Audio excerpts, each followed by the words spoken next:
Friends, I just finished a tour of the killing fields in Cambodia. I just want to let you know that viewer discretion is advised. It may not be suitable for all audience members. Very emotional, very sad, very touching. I cried in the video. I'm still crying now. So I just wanted to let you know that just view at your own discretion.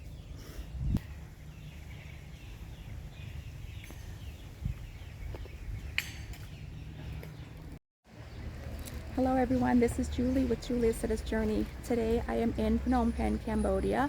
Phnom Penh is the capital city of Cambodia. I am doing an audio tour of the killing fields in Cambodia. Between 1975 and 1979, it is estimated that 1.5 million to 3 million civilians, innocent civilians, children, women, men, were brutally murdered in Cambodia. When I was looking up on Google and YouTube, it really reminded me of the Holocaust. So let's go and start the tour. Before we begin the audio tour, just want to show you the surroundings. I just listened to the introduction and I already am choked up with tears. So the narrator of the audio tour is a survivor, and he was saying that 4 out of 9 people of his family survived, and it was more like 3 million Cambodians were murdered by their own leader between those 4 years, and there are about 300 killing fields throughout Cambodia. So in April of 1975, the communist ruler named Pol Pot marched into Phnom Penh and took over the city, and within 48 hours the entire city was shut down and people were forced to leave and do forced labor. He wanted to make Cambodia communist regime and self-sufficient from the outside world, forcing everybody to go to the countryside and the fields and labor in the fields. He even killed off his own family members who he thought would be against him and undermining him. This is the truck stop. It was a place where a truck transported victims to be exterminated from a prison and other places in the country. The truck would arrive 2 or 3 times a month. Each truck held 20 to 30 prisoners. I should say victims rather than prisoners. When the truck arrived, the victims were led directly to be executed at the pits or to be detained in the dark and gloomy prisons nearby. The narrator did say that these trucks started coming every day at one point.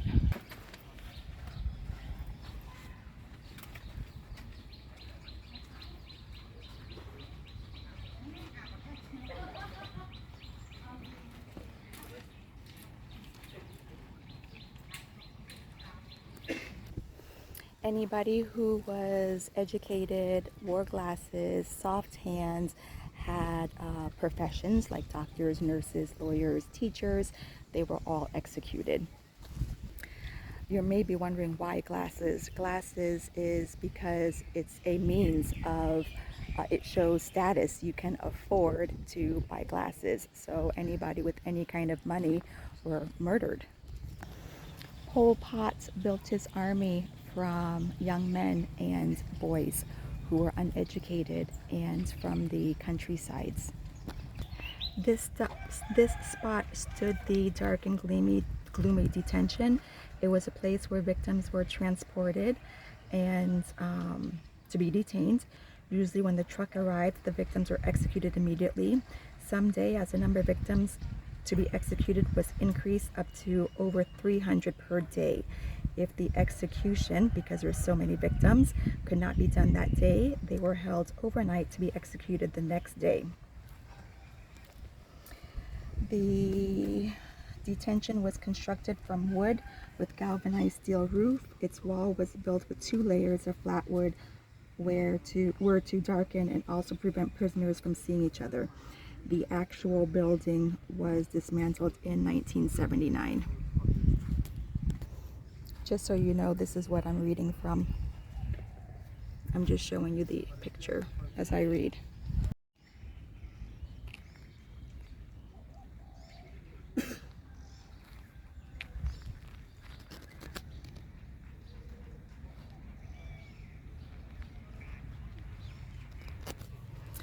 This is the executioner's working office. It was a place where executioners stationed and worked permanently. The office as well as the killing fields were equipped with electric power, which enabled them to conduct executions and to read and sign the rosters that accompanied the victims to the site at the nighttime. The narrator was also saying that victims were forced to admit to fake confessions in promise of release, but they were never released. I just listened to a clip of one of these soldiers. He was 17 when he was recruited, and he was saying that his job was to keep roster of the prisoners who were to be executed and the prisoners who were executed, to be sure that nobody had escaped. This is the chemical substance storage room. It was a place where chemical substances such as DDT and etc. were kept. The executioners scattered these substances over dead bodies of the victims at once after execution. This action had 2 purposes. First, to eliminate the stench from the dead bodies, which would potentially raise suspicion among people working near the killing fields. And secondly, was to kill off victims who were still alive. It was also lost. The building itself was also lost in 1979. The narrator just said that another means of murder was taking the leaves from sugar palm trees. Oh, I'm going the wrong way. Taking the leaves from sugar palm trees to slit the victims' throats. I don't know if you can see, but under the ground there, it was chemicals were found here, fragments of ceramic bowls collecting the chemical powder, folding knife, military metal necklace, a piece of a foot shackle, and tire sandal sole of a soldier. It turns out I was walking in the correct direction. The next stop is the mass grave of 450 victims. This is one of the mass graves. This one is of 450 victims, and the narrator was describing when this place was first rediscovered. It very graphic. I don't even want to repeat it. This is the killing tool storage room. It was a place where the killing tools such as shackles, leg irons, hatchet, knives, hoes, digging hoes, shovels, iron ox cart axles were stored. The storage room was constructed from wood with a galvanized steel roof. It was lost. These tools were lost in 1979.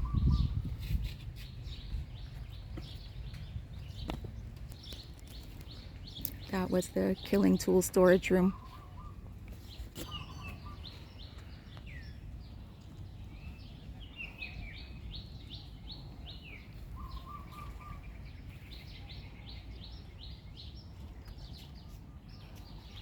The mass grave of 450 victims.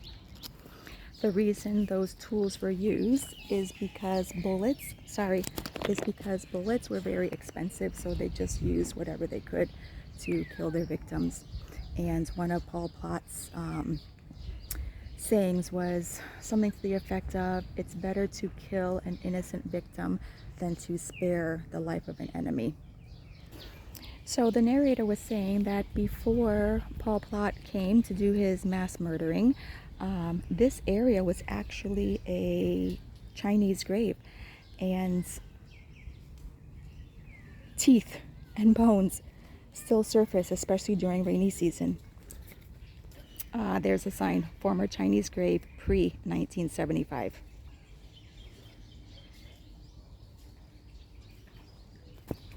This area pre-1975 was an orchard, a fruit orchard, and I can see some mango over there. So the narrator just said that the people in the city, whoever wasn't murdered, were forced to go to the fields, and city people have no idea about farming in the country, and they were forced to meet a quota. If they didn't meet that quota for farming, they were tortured or murdered. Let's see. Oh, there's a mango right there. Some more of the orchard. I hope you're able to hear me because I'm listening to the narrator and talking to you at the same time. This is a pathway and a lake. There are victims' bodies, if I understand correctly, on the other side of that fence that are left untouched. Some victims their bodies are underwater actually too.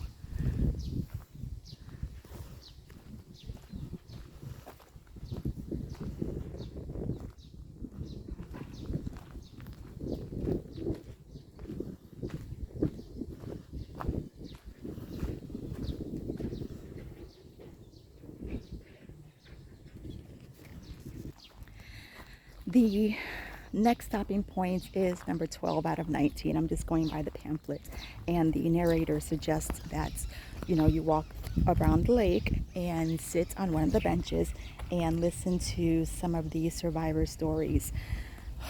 I don't know if I'm going to be able to talk about this after I listen.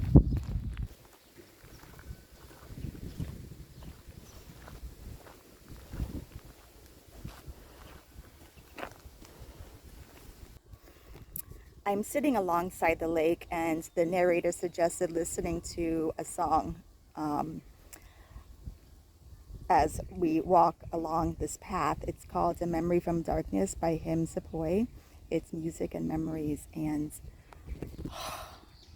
I haven't even listened to the survivor stories yet.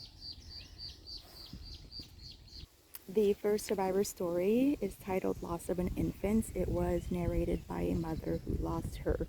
Oh, God. I don't think I can do this. She lost her 8-month-old son. He was ill. They didn't have medicine, and she was forced to work all day, and she could only feed him at night. We'll see how I manage the rest of these stories. The second survivor story is entitled Witness to a Killing. This is a gentleman who witnessed the killing of a female. She had 2 bananas that a soldier had given her. Another soldier questioned, telling, where did you steal this from? And she said, I didn't steal the bananas. Another soldier gave me the bananas. He didn't believe her. So he beat her and took a hoe and beat her to death with the hoe. This is the same survivor. He was tied up, tortured, beaten many times, and made to eat poop. He was also forced to beat a child and then beaten himself. This next victim story is titled Rape Leads to Shame. This woman was beaten and raped by 10 to 12 different men, and she was beaten unconscious. When she woke up from consciousness, she found herself naked in a field. To this day, she is still so shameful and can't get over it. So this last story is it's one man's story, but it's broken into 5 parts. The first part is titled The First Day, Forced to Leave Home. This man was forced to leave his home in Phnom Penh as a teenager, and he was actually alone home when the soldiers came into his neighborhood. And he just recalls the streets being silent, and people are filling the streets because everybody is forced to leave their homes, leave their stores, leave everything, and just pile into the streets. I don't know if I told you that was titled The First Day Forced to Leave Home. The second part is titled In the Village, His Cousin Killed in Front of Him. So this man recalls he was taken to his grandmother's village, and he was reunited with his other family members, his mother and his sisters. Apparently they were trying to border jump into Vietnam, but they couldn't. And he recalls thinking that had they made it to Vietnam, they would have left him behind. So his brother, his cousin is the brother of a spokesperson of the Cambodian government, which is the enemy of the Khmer Rouge, which is the Communist Party. So when his cousin arrived into the village, these soldiers immediately grabbed him and stabbed him to death in front of everybody. The next part is titled Anger, Isolation, His Mother's Dream, Hope. His family was relocated to a third location where they were all separated immediately upon arriving. His sister was sent to a girls' unit, and he was sent to a children's unit in a village in the mountains. And there was nothing, no food, no house, no supplies. They had nothing. He says that people were dying of starvation and sickness and loneliness, but he kept the hope. He was hoping that one day he would go back to school, one day he would learn English. So the narrator held on to hope from a dream that his mother had. She had dreamt that she had lost him as a young child in the mountains and in the jungles of Cambodia, and she saw him swinging in between in a hammock or something or another, and she had told him that she believes that he will make a difference and that he will be somebody. So his mother's dream gave him hope that entire time. The next section is called Arrested and Beaten, Saved by a Stranger's Sacrifice. Okay, so this part, he was the youngest in the prison, and they were forced to make up stories and to make up lies and confess to those lies and confess to those stories. And once those stories ends, they were made to believe their own lies and believe their own stories. And once there was no more stories to think of, you were executed.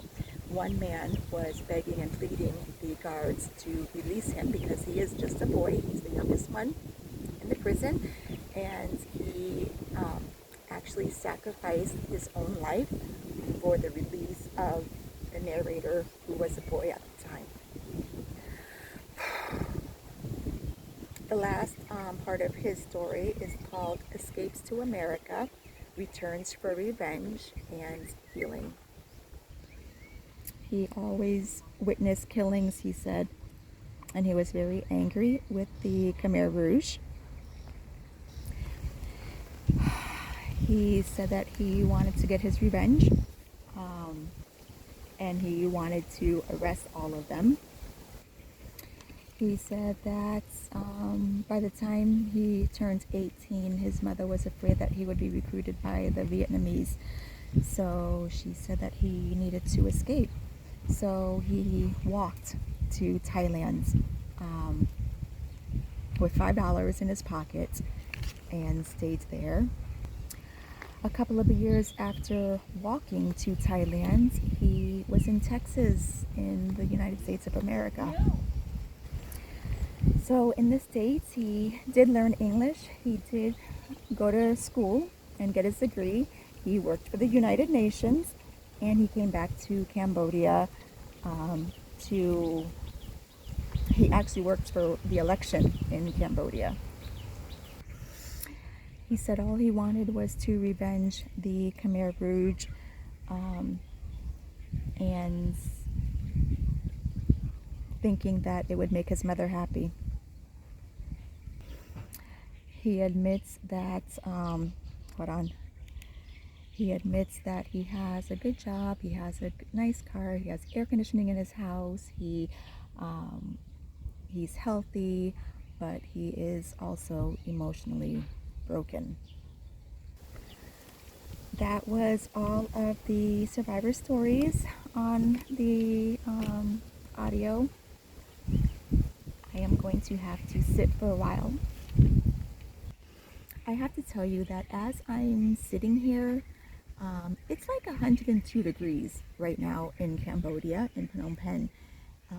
There is a breeze. It's a very strong breeze, but the energy of that breeze feels very eerie.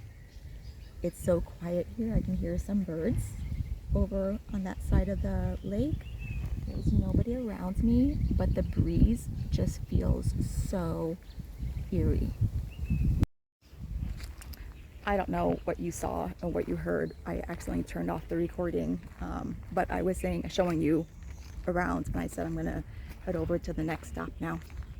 So in case you didn't see, this is the pathway that they recommend you sit and listen to the stories. There's the lake, and I was sitting on that bench. The next stop is stop 13 out of 19. It is called Mass Grave, 166 victims without heads. These are rice fields across from the lake.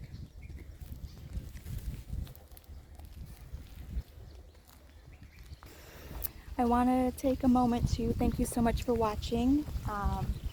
I enjoy sharing the world with you, the good, the bad, the indifferent. I've never even heard of this in any history class that I have taken in all of my years of being in school. So I am a learner and a teacher by trade and heart. So I hope that you are enjoying this learning process of the genocides that occurred in Cambodia in my lifetime. I was born in 1973. This happened between 1975 and 1979. It was not that long ago.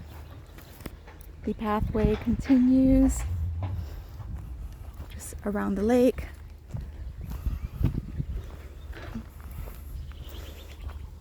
Again, just very eerie.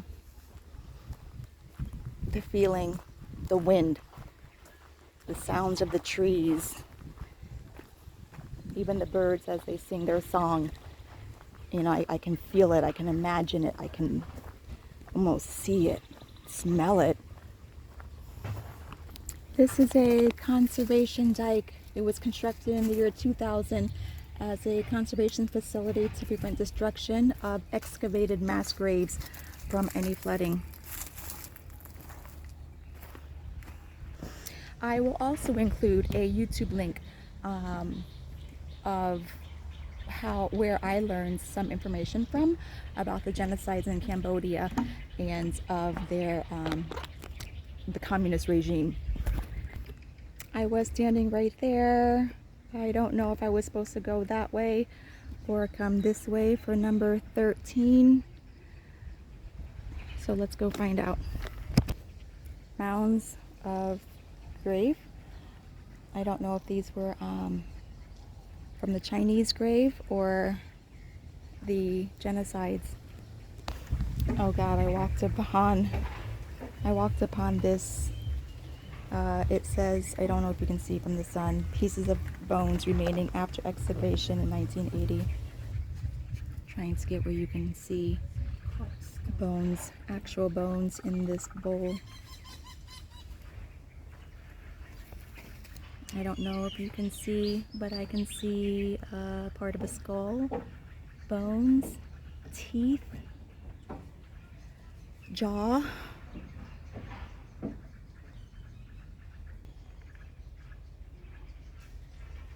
Looks like a lower jaw and some teeth still in the jaw, some loose teeth. I really don't know what else I'm looking at, but I do definitely see bones. Sorry. I hope that's better.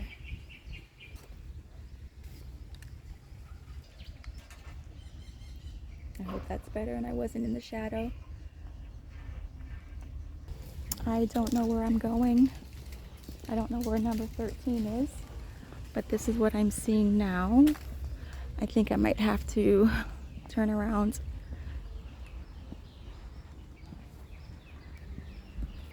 I think I'm gonna have to go back around because I totally missed number 13, but I did come to number 17. More mass graves. So number 17 is titled Magic Tree. It's really not a tree of magic. This tree was used to hang loudspeakers, and music would be playing from the loudspeakers that would hang from this tree. The loud music would wash out the moans of the victims while they were being executed. Sorry, now we're walking up to number 16, which is called the Glass Box, Victims' Bones and Teeth, and a Spirit House.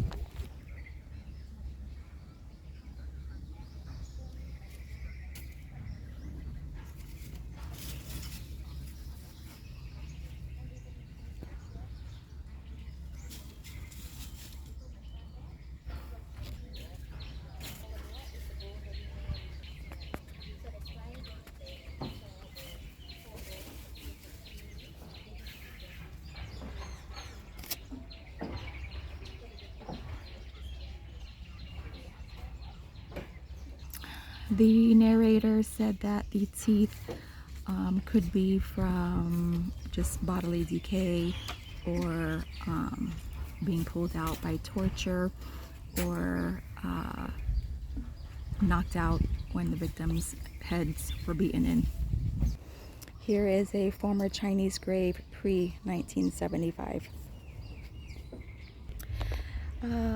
Warning, this next part will be graphic and very, very disturbing. I actually cried. So if you want to skip over, feel free to skip over. I've got to not look at this next site to tell you about it. It's site number 15. It's called the Killing Tree. And what they did was they killed children on the tree. They would take the kids by the ankles and beat them up against the tree, smashing in their skulls. It was the easiest and cheapest way to kill children. When these killing fields were found on the tree, they also found blood, brain parts, and bone fragments of babies were found on the bark of the tree. The babies were killed in front of their mother and thrown into the pit, which is right next to the tree. There were over 100 bodies found in the pits of women and children. The women were usually raped and beaten before thrown into the pit. The Khmer Rouge believes that if one member of the family is killed, the entire family must be killed, so that revenge isn't sought, as when the child or when the family member of the murdered victims grow up. We're gonna walk up to the tree. killing tree against which executioners beat children, babies.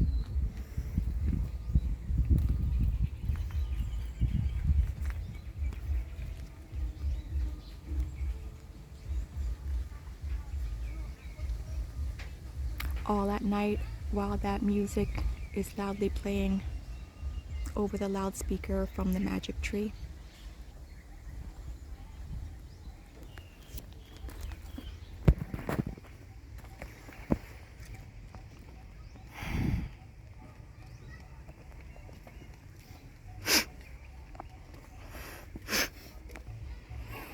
So here was the tree, and across the way is the pit where over 100 bodies were found of women and children. One of the men who discovered this pit was actually digging up for potatoes, and he just smelt a stench, and that's when they discovered this mass grave. Mass grave of more than 100 victims, children and women who were mostly naked.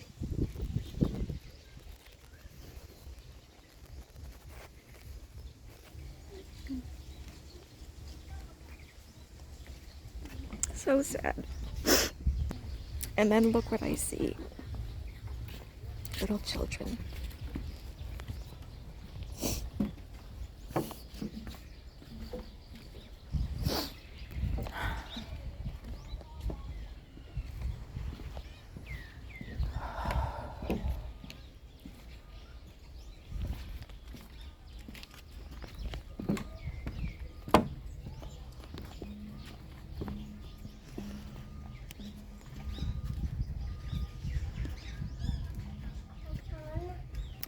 There was an excerpt of one of the soldiers who is doing his time, life in prison.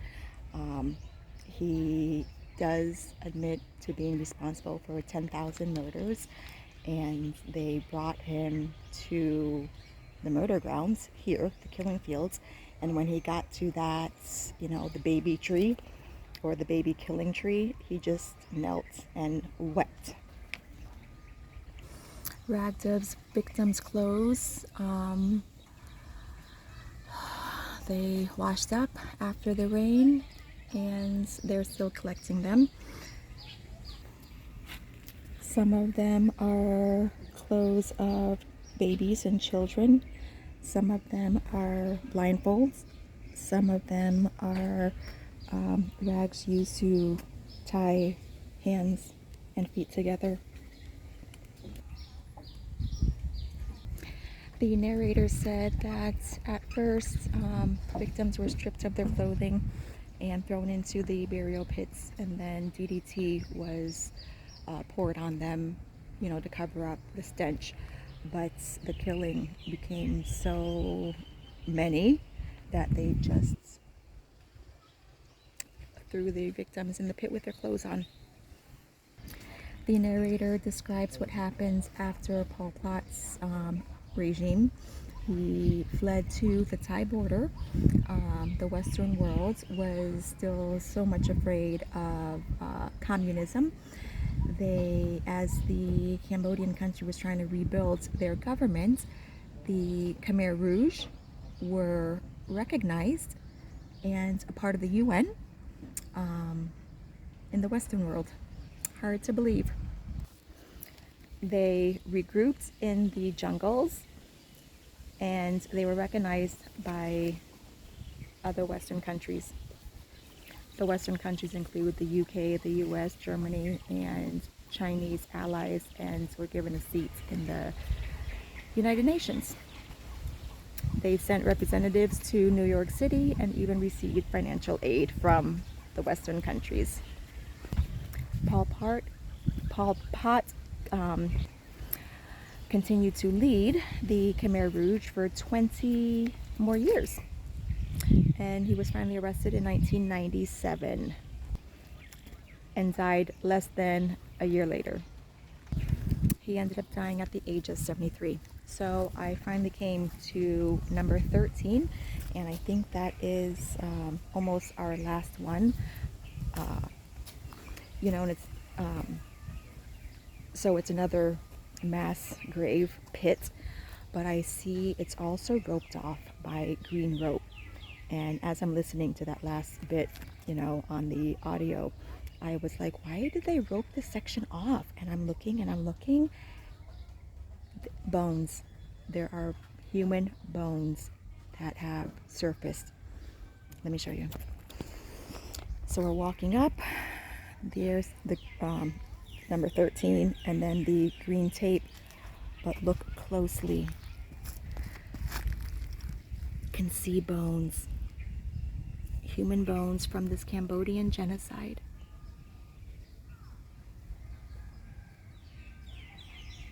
And there's the pit.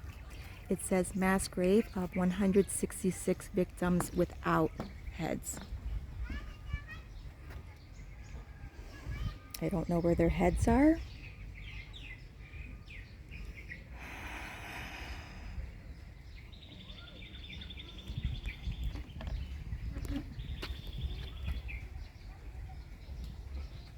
You can see.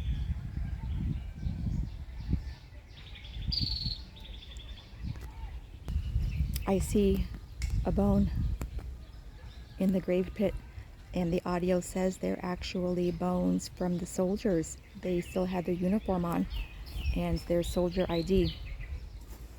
The narrator was saying that these soldiers were decapitated because sorry you guys, this is emotional. They were decapitated because Pol Pot suffered from anxiety and panic and paranoia.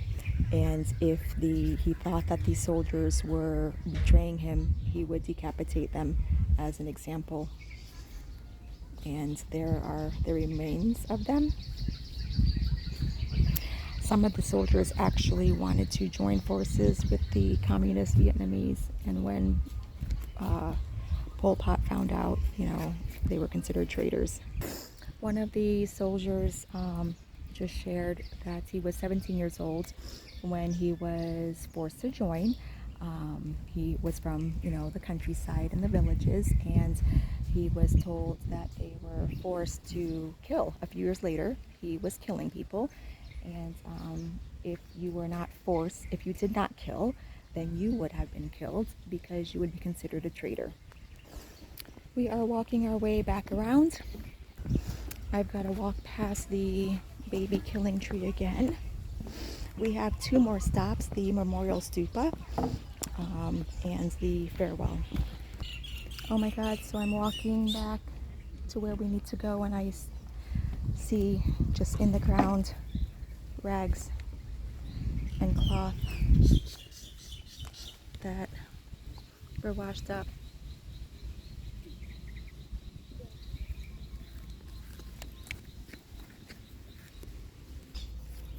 There's more on that side. It's another piece. I'm cautioning, this is the stupa where there are skulls and remains of the victims. I don't know if you can see the skulls. There's 17 levels here. The first 10 levels have 9,000 skulls arranged in scientific category. The skulls were examined to see what the cause of death was. Like a huge crack was from a machete, a hole was from a hammer, and we are actually able to go inside. So again, please beware.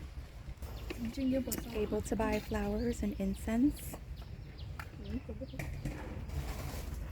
Hold on, I'm trying to.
can see, but the sign reads hand ties with wire.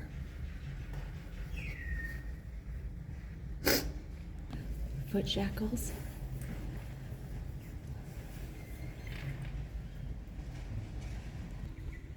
Iron rods used to drive right into the skull. Cleaning rod. Soldier's clothing.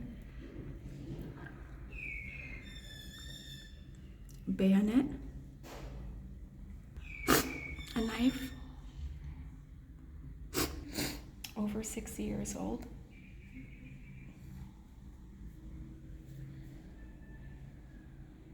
You guys.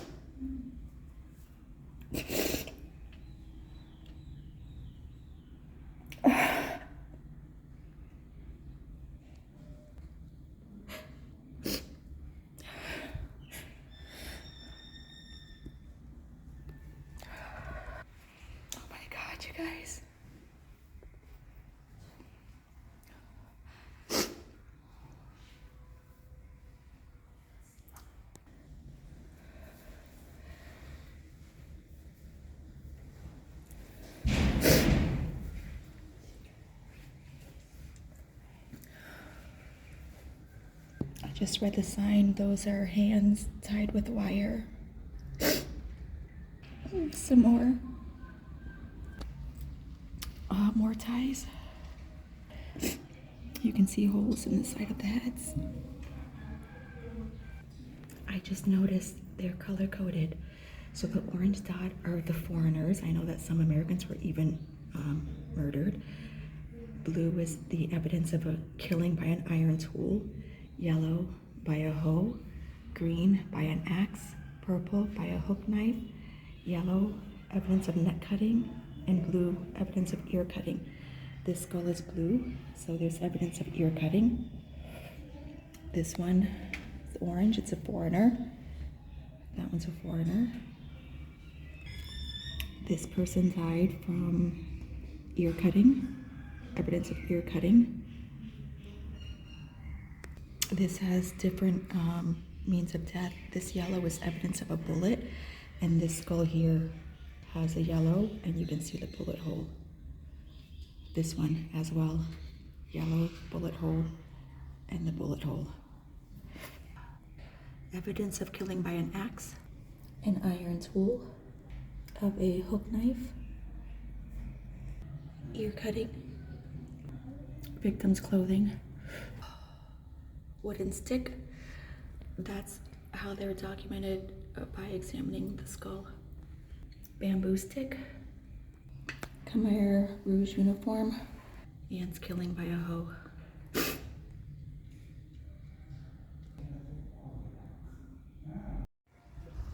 That was so very difficult.